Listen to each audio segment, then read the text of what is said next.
Le Sommet international de l'éducation du futur réunit une soixantaine de conférenciers du monde entier. Des pionniers et des innovateurs issus du monde de l'éducation, bien évidemment, mais également des êtres inspirants, issus des chemins de sagesse ou des chemins d'apprentissage et de créativité dans différents domaines. Les arts, les sciences, l'économie, le lien avec la nature, le sport, etc. Des expériences et des chemins de vie qui sont un formidable enrichissement pour le monde de l'éducation. Le professionnalisme des traductions, en simultané, et l'incroyable richesse de toutes ces conférences offrent un horizon de point de vue vaste et varié, très complet, qui en font au final une véritable formation professionnelle pour les enseignants, les éducateurs et tous les professionnels de l'éducation, mais également une formation à la parentalité consciente et une formation individuelle à la vie consciente. Face à toute cette richesse et aux divers retours, nous avons décidé d'offrir toutes ces conférences à tous, partout dans le monde, en français et en anglais, quelquefois en allemand et en espagnol. Découvrez la vision d'acteurs audacieux et influents du changement, vers un monde éthique, solidaire, généreux et profondément respectueux de tous, des cultures, des peuples, des règnes et de la planète. Un incroyable panel de conférences, couvrant toutes les dimensions de l'éducation, pour un futur ayant du sens, une humanité épanouie et une terre qui respire. Une chose est sûre, votre vie, et à travers vous, celle des enfants, ne sera plus la même après avoir écouté toutes ces conférences.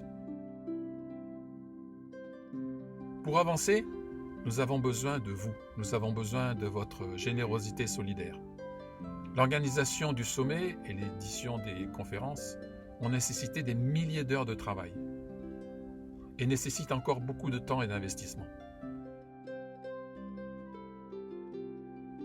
Nous faisons appel aux dons libres et spontanés pour compléter le financement du sommet et, si possible, continuer à l'enrichir de nouvelles conférences.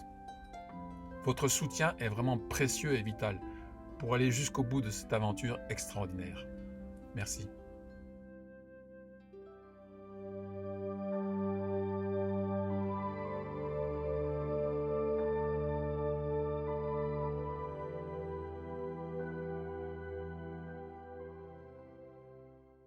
Alors, je suis très heureuse de vous présenter Yaakov Etch d'Israël. Il a fondé la première école au monde appelée École démocratique à Hadera en Israël.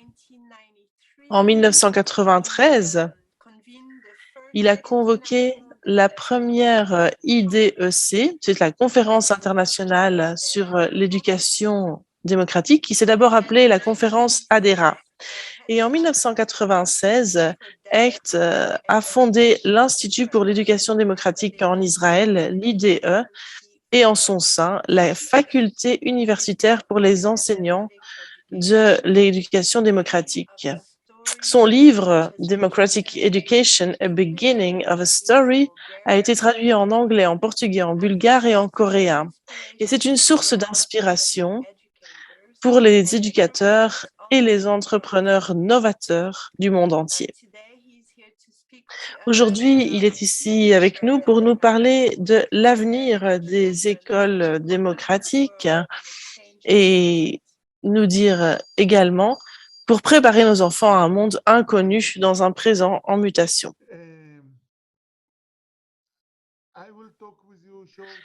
Alors, je vais vous parler de l'éducation démocratique et de l'avenir. J'ai l'intention de vous présenter un PowerPoint, mais je vais plutôt vous parler parce que je fais des fautes et parfois je suis un petit peu confus au niveau du temps. Donc, je vais essayer de faire une présentation plus courte. Pour moi, lorsque je parle d'éducation démocratique, c'est quelque chose qui arrive à point nommé aujourd'hui. Pensez à l'école, à l'éducation, à l'enseignement. Vous allez à l'école, quelqu'un vous dit ce que vous devez faire comment le faire et contrôle si vous l'avez fait. Et c'est ce que vous faites dès le début de l'école, peut-être lorsque vous avez 6 ans, jusqu'à ce que vous ayez 18 ans. Et à 18 ans, si vous vivez dans un pays démocratique, on vous dit, voilà, maintenant vous pouvez choisir votre vie. Mais comment est-ce possible que si on ne pratique pas les choses dans l'école, comment est-ce qu'on peut choisir? Comment est-ce qu'on peut faire ce choix? On ne nous a pas appris à faire ce choix. Donc à 18 ans, ce n'est pas par hasard que beaucoup de personnes demandent de l'aide pour savoir ce qu'ils doivent faire. Et ils pensent que c'est démocratique de laisser choisir les gens comme ça, alors qu'on jusqu'à présent, on leur a dit ce qu'il fallait faire. Et je voudrais également parler de l'avenir de la démocratie et de l'éducation. Si l'on pense à il y a 100 ans, il y a des pays qui se disaient démocratiques. Les 3 grands pays étaient la France, l'Angleterre et les États-Unis. Dans ces 3 pays, les femmes n'avaient pas de droits. Et pourtant, ces pays se disaient les plus grands pays démocratiques. Donc, au cours de ces 100 dernières années, beaucoup de pays se sont appelés pays démocratiques et la situation des femmes est bien meilleure actuellement qu'il y a 100 ans. Mais on n'est pas encore arrivé à l'égalité et j'espère qu'à l'avenir, dans 100 ans, lorsqu'ils regarderont à notre époque, ils se diront « Waouh, ça c'était un monde assez comique, hein ?» En 2022, ils se disaient que c'était des pays démocratiques, mais les femmes, les droits des femmes n'étaient pas respectés, ceux des minorités non plus. Et le plus rigolo, c'est qu'ils choisissaient des dictateurs et ils se disaient être des leaders démocratiques. Si moi je pense à ce qui va se passer dans 100 ans, je pense que nous allons respecter davantage le droit des femmes et qu'ils auront plus de pouvoir, qu'ils vont avoir une influence beaucoup plus qu'actuellement sur tout ce qui se passe dans notre société. Et si nous voulons voir un symbole de comment ce sera à l'avenir, je pense que l'on peut regarder la situation en Ukraine et à Racha.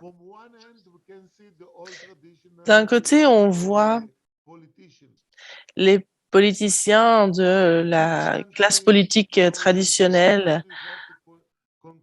Un grand pays attaque un petit pays pour essayer de le conquérir et pour y faire la guerre. Mais pendant ce temps, quelque chose d'incroyable est en train de se passer entre les citoyens. Et je ne sais pas si vous avez vu cela, nous avons beaucoup d'écoles démocratiques à Racha et en Ukraine. Et elles se parlent, c'est important. Même si les leaders des pays sont en guerre, les écoles se parlent encore. Et par exemple, le principe des écoles démocratiques à Moscou ont suivi les écoles en Ukraine. Et ce n'est pas facile en temps de guerre, c'est assez effrayant, mais ils sont courageux. Et dans le même temps, les écoles démocratiques en Pologne font des choses incroyables. Ils vont à la frontière Ils prennent des réfugiés d'Ukraine. Ils essayent d'aider comme ils peuvent les citoyens ukrainiens. Alors, ce que l'on voit aujourd'hui, c'est un réseau dans le monde qui ne dépend pas des leaders, qui ne dépend pas de la sphère politique, mais qui relie les citoyens entre eux. Les citoyens ont commencé à créer des réseaux et à s'entraider les uns les autres.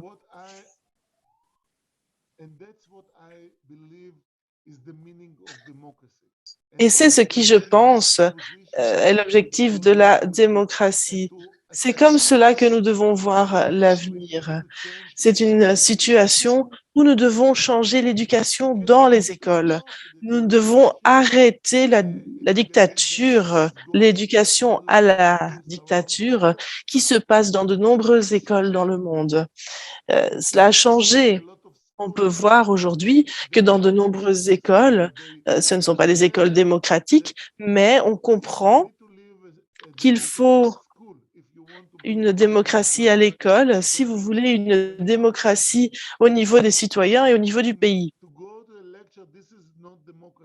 Parce que écouter un cours ex cathedra, ce n'est pas démocratique. Ne pas respecter mes droits, le droit des personnes qui m'entourent, ce n'est pas démocratique. Et donc, il faut que l'école soit un endroit qui façonne un monde et des personnes démocrates. Et c'est ce qui, je pense, va arriver. Je vois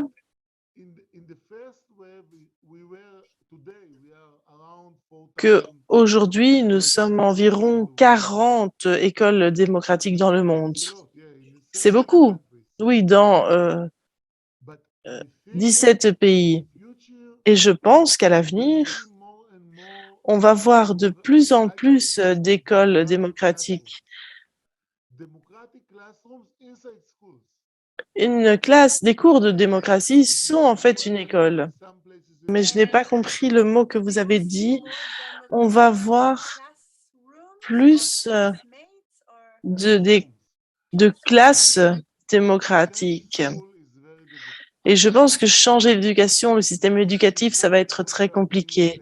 Mais c'est important de créer de nouvelles écoles démocratiques. Mais je pense que une autre chose importante, c'est de faire cela dans les écoles publiques, dans les écoles d'État, pas dans les écoles privées.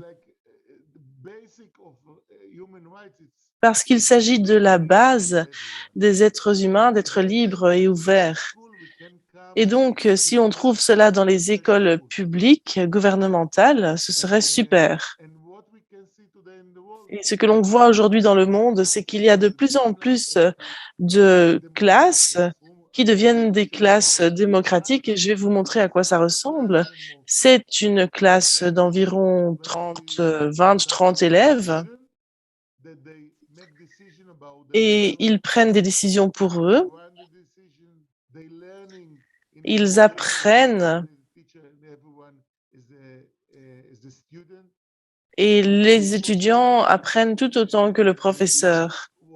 Ils choisissent comment ils veulent apprendre. Donc, si on arrive à mettre en place ces classes démocratiques et si on arrive à mettre cela dans une école, pour moi, on arrivera progressivement à une éducation démocratique.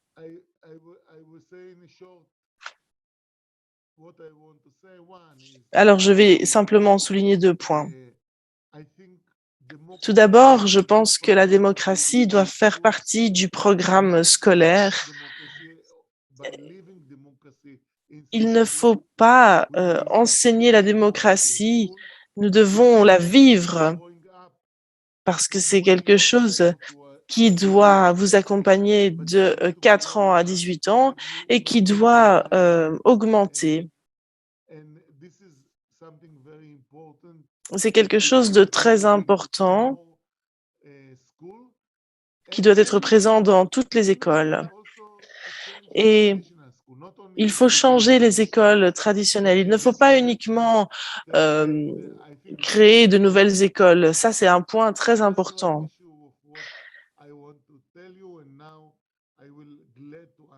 Et maintenant, je voudrais répondre aux questions s'il y en a.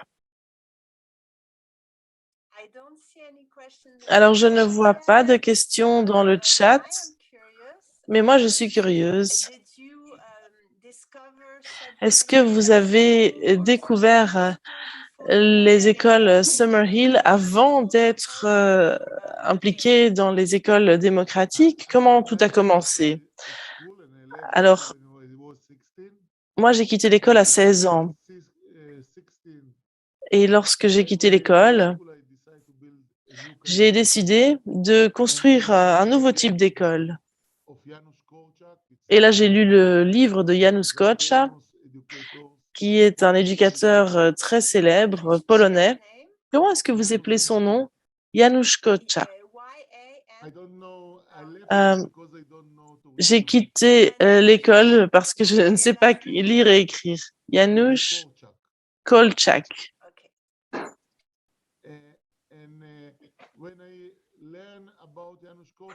Et lorsque j'ai connu cet éducateur, j'ai compris que je n'étais pas seule dans le monde à penser comme cela. Et il a rencontré Maria Montessori en Italie. Et moi, je me suis dit, tiens, qui c'est Maria Montessori? Je vais en apprendre davantage sur elle. Et ensuite, ils sont allés visiter des écoles en Suisse et moi, je les ai accompagnés pour voir Sderot, voir quel type d'école il y avait en Suisse. Et puis, j'ai lu le livre de Summerhill. Et là, je me suis dit, waouh, ça, ce n'est pas une école qui existe depuis longtemps, c'est une nouvelle école.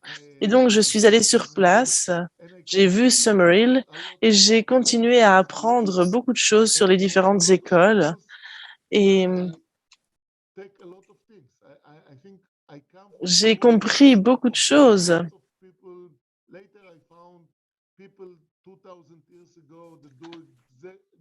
J'ai compris qu'il y a 2000 ans, les gens avaient la même idée, à savoir ce que l'on a créé en Israël. On a pris différentes idées et avec cela, on a créé les écoles démocratiques. Mais ce n'est pas simplement un nom, une école démocratique. On a créé une école qui est un microcosme de pays.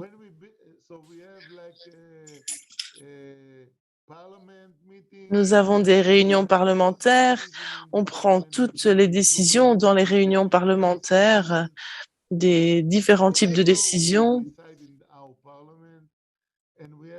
On décide de toutes les lois au Parlement et puis nous avons également une commission qui gère les problèmes entre les personnes. Nous avons un gouvernement avec des commissions qui sont responsables de différents domaines.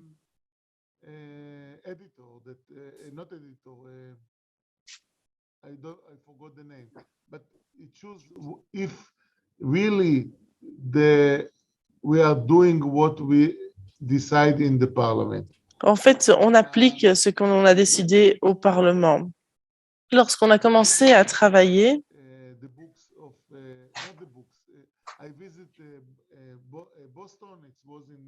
je me rappelle, j'ai visité Boston en 1992. En 1992, j'ai visité Boston et j'ai rencontré Danny, Hannah, Yumsi et j'ai appris énormément de choses. Et l'idée, c'est que si vous voulez faire de nouvelles choses dans le monde, vous devez comprendre que vous allez devoir apprendre toute votre vie. C'est là peut-être la raison pour laquelle j'ai quitté l'école, parce que j'adore apprendre. Et dans l'éducation aujourd'hui, Cette semaine, je reviens de Agora aux Pays-Bas et je pense qu'ils font des écoles incroyables aux Pays-Bas et dans le monde entier.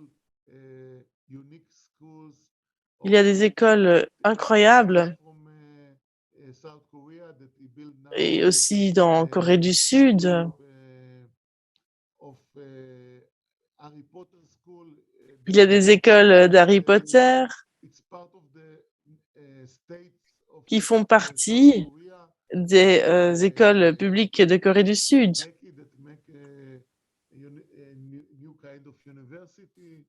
Il y a également de nouveaux types d'universités. Nous aussi, on essaye de créer de nouveaux types d'universités. Enfin, moi, c'est ce que j'essaye de faire en Israël.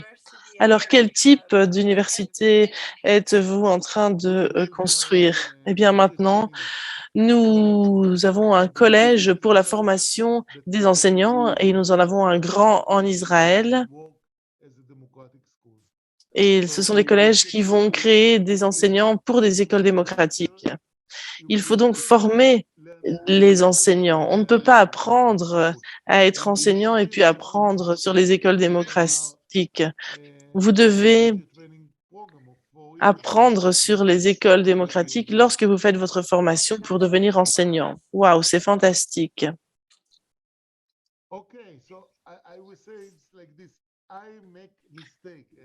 Évidemment, je fais des erreurs et j'ai pensé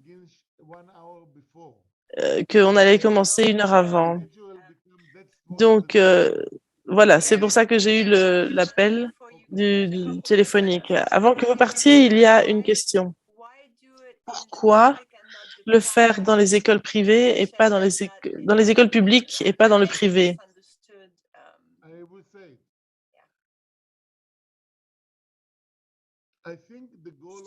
Je pense que l'objectif de chacun d'entre nous, il y a les droits de l'homme et on a 3 objectifs à propos de l'éducation. Si nous croyons en les droits humains, l'éducation doit être gratuite et accessible pour tout le monde. Alors,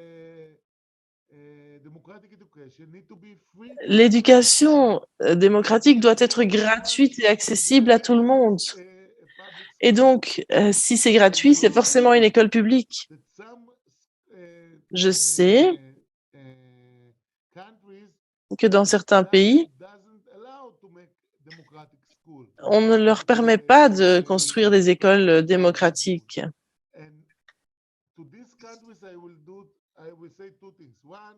Et donc, je dirais 2 choses. Tout d'abord, je vous montrerai ce qui se passe en Israël. L'éducation démocratique est une voie officielle d'enseignement et donc nous allons pouvoir créer des écoles démocratiques et je pense que ça doit se passer dans tous les autres pays. Deuxièmement, si la situation ne permet pas de créer des écoles démocratiques,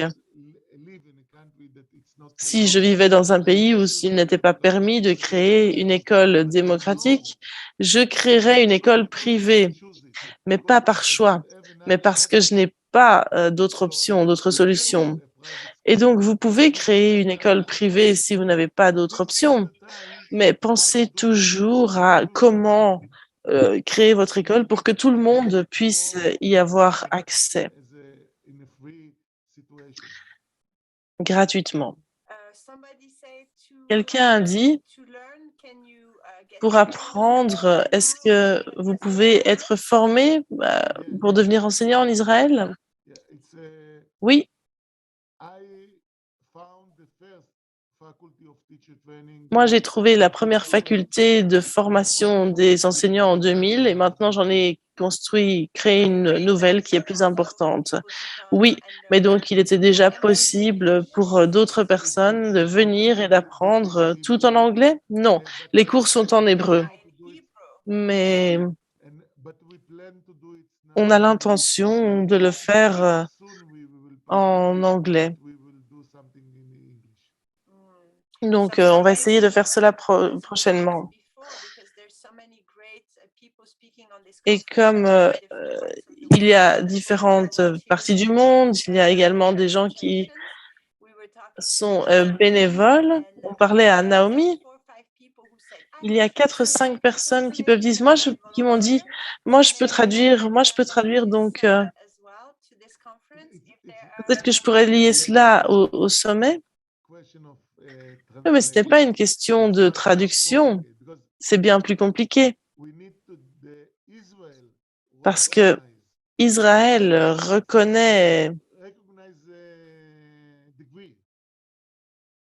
doit reconnaître le diplôme.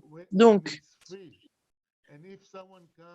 si quelqu'un provient de l'étranger, ça doit être financé par le gouvernement israélien. Et ça, c'est compliqué. Mais on y travaille, on y travaille. Ce n'est pas une université privée, ça reste une université publique. Oui, je comprends. C'est vraiment super que vous puissiez créer ces écoles dans votre pays. C'est extraordinaire. Vraiment, félicitations. Au niveau public, c'est extraordinaire. Yaakov, savez-vous combien y a-t-il d'écoles démocratiques dans le monde? 4000. 4000. Et je vais vous dire que je pense que la plus grande est au Japon et qu'on prend 500. On comprend 500. En Corée, il y en a 300. Au Brésil, 300 aussi.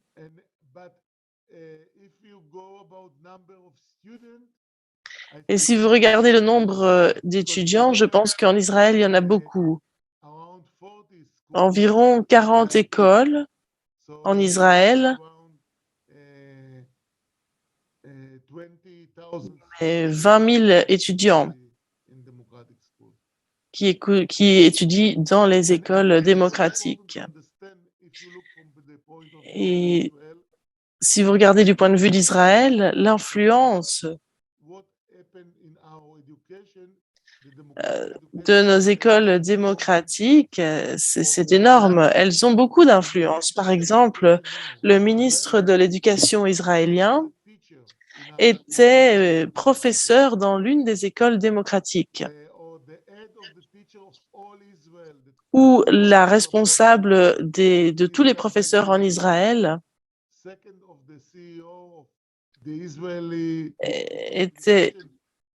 travaille également dans le domaine des écoles démocratiques. Donc vraiment, l'influence est importante. Oui, et on retrouve cette influence dans la société, dans la politique également. C'est très difficile. Je pense qu'en Israël, comme dans le restant du monde, c'est un petit peu kiff-kiff bourrico. D'une part, on est plus à gauche, au centre-gauche, et puis d'autre part, on est un petit peu plus centre-droit. Donc, par exemple, si vous regardez les différents mouvements de paix, là, vous trouverez beaucoup d'étudiants des écoles démocratiques. Mais dans le même temps, nous avons également des personnes de l'autre côté. Et c'est quelque chose qui, je pense, lorsque je parle de l'avenir de l'éducation,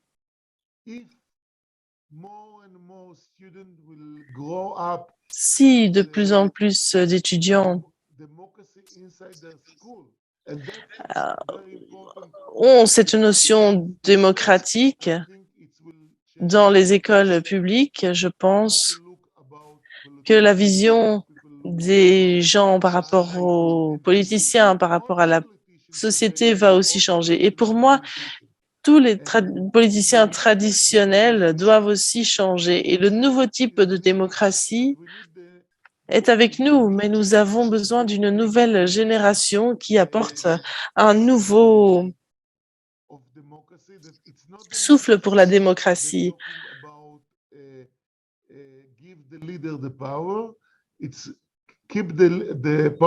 Ici, ce qu'on veut, c'est de maintenir le pouvoir des individus et qu'ils puissent décider et se développer et qu'ils puissent respecter les droits de l'homme. Yaakov, j'ai une question, parce que l'année dernière, on a discuté beaucoup avec Ben Alayanda, avec Veda. On a beaucoup parlé avec Zveda. On a discuté de cela. Lorsque vous regardez le monde, la plupart des pays dans le monde sont des pays démocratiques. Mais lorsque on voit ce que fait la démocratie dans le monde, c'est pas vraiment top. Oui, c'est ce qu'il a dit au début. Alors, comment changer les choses au niveau... Comment est-ce que les écoles démocratiques vont permettre de changer les choses? Alors, je pense que tout dépend de votre vision du monde. J'ai parlé de l'éducation, mais tout dépend de comment vous voyez les choses. Au cours de ces 100 dernières années, de ce millénaire, les gens ont commencé à s'occuper davantage des droits de l'homme, de l'environnement. Ils se sont occupés des minorités, des droits de l'homme, mais la situation n'est pas bonne pour autant. La situation n'est pas bonne dans tous les domaines dont je vous ai parlé. Et les gens en sont beaucoup plus conscients. Et c'est là que nous devons faire quelque chose. Nous devons sensibiliser les gens par rapport à la situation de la précarité dans le monde entier pour qu'il y ait de moins en moins de personnes indigentes, pour que ces personnes soient entendues beaucoup plus que par le passé. Par exemple, à l'époque, on vivait beaucoup moins longtemps, alors que aujourd'hui, on vit plus longtemps, mais les gens s'entretuent les uns les autres. Donc, il faut penser aussi au long terme. Il faut que la situation s'améliore. Et moi, je suis plein d'espoir. Je pense que la situation va s'améliorer à l'avenir. Yeah, I know. There's two people who are asking. Let's say that I will talk the last Il y a 5 encore pas minutes. mal de questions. Oui, deux personnes demandent comment allez-vous de façon concrète faire cela dans une classe, si vous êtes dans une école publique et en tant que professeur, vous pouvez le faire dans votre classe. Comment est-ce que vous allez procéder? Il y a 4 sujets qu'il va falloir changer. Premièrement, c'est prendre des décisions au niveau de toute l'école. Par exemple, 1 heure par semaine, une réunion du Parlement, entre guillemets, de l'école, où l'on parle donc de la loi, disons, de la classe. Et là, vous avez des discussions, à la fin, votez. Donc là, on parle donc de la loi qui va régner dans la classe. Alors, là, évidemment, on peut faire des erreurs. On peut, par exemple, dire ceci aujourd'hui et vous pouvez changer un autre jour. Mais il faut voter. Ça, c'est donc une chose. Deuxièmement, si quelqu'un enfreint la loi, bon, il y aura un petit comité, certains élèves, et par exemple 2 garçons qui se battent là, et on va les inviter à discuter, et qu'ils expliquent ce qu'ils font. Donc ça fait également partie. Une autre partie, c'est de créer une option pour que les étudiants, les élèves puissent s'exprimer et dire ce qu'ils souhaitent faire. Alors, encore une autre option, je vais vous en donner 2. Bon, il y a évidemment l'apprentissage que nous connaissons basé sur les projets, mais une autre option, nous l'apprenons le team learning, c'est l'apprentissage en équipe. Partout dans la classe, tout le monde est enseignant et donc vous, en tant que professeur, vous pouvez ajouter des détails et ensuite ils vont s'enseigner mutuellement. Mais de toute façon, vous ne pouvez pas, quand vous pouvez peut-être, disons pour les mathématiques, vous pouvez, disons, l'expliquer à vos camarades de classe. Donc, il y a un échange mutuel et également donner l'option aux élèves les plus faibles afin qu'on puisse leur enseigner quelque chose. En fait, tout le monde est un enseignant. Une autre partie, comment évaluer ce que vous faites. Et on appelle cela une évaluation du dialogue. Par exemple, l'évaluation par ses pairs. Beaucoup d'élèves disent, lorsqu'ils nous ont déjà dit leur retour d'information, et le suivant, ils apprennent énormément quand on évalue les autres élèves. Et là aussi, on peut le faire, des évaluations avec un Internet ouvert. Quelle est la question que vous demandez? Là, il y a des questions qui se posent qui sont très intéressantes.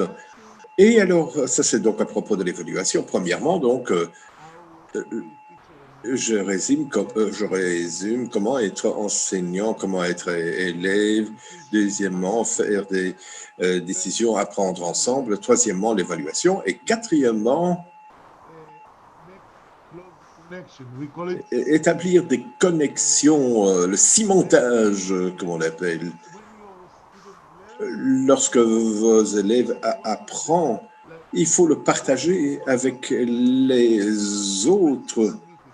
Et donc, il faut rencontrer un à un ou en face à face, one-to-one.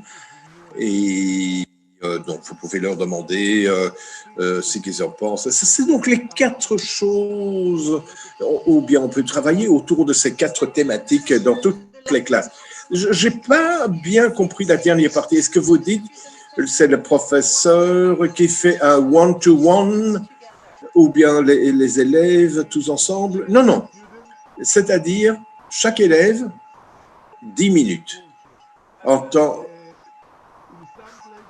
Et à certains endroits, ce que je vois ici en Israël, et cela fonctionne également très bien, on peut se réunir avec 5 élèves pendant 1 heure. Et c'est également, ça donne de bons résultats. Mais l'idée, il n'y a pas une seule façon d'avoir une classe ou d'une école démocratique. Soyez créatifs, partagez vos idées avec les autres personnes. Voilà l'idée sous-jacente. Voilà, merci beaucoup. Merci Jacob. Je suis désolé, parfois, j'ai été un peu perdu avec le temps qui m'a été imparti. Oui, mais c'est une journée spéciale, c'est le début, donc vous êtes dans l'esprit même de la journée. Voilà, bonne chance et à bientôt.